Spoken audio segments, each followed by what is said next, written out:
Welcome to Kenton Teaches. Enjoy the video. You begin by loading a dataset and choosing inputs. This gets you into the modeling loop immediately. Once loaded, pick relevant features like x1 and x2 and set noise to 0.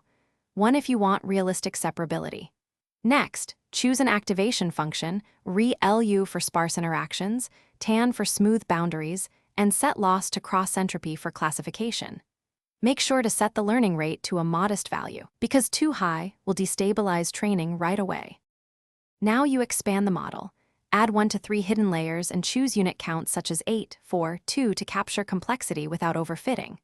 Once done, apply regularization, try L2 at 0, 0, 0, 1 or drop out at 0.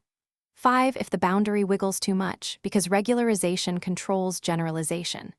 As you train, watch the live decision boundary and weight heat maps. These visuals explain why the model changes. If training stalls, reduce learning rate slightly and rerun to observe smoother convergence. You now press play and let the model train while observing accuracy and loss over the first 1,000 steps. This tells you if learning is effective. Once training progresses, compare training and test behavior to catch overfitting. If test accuracy lags, simplify the network or increase regularization.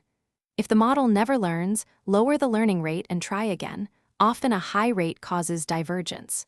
Finally, iterate. Small, targeted changes reveal why the model behaves as it does.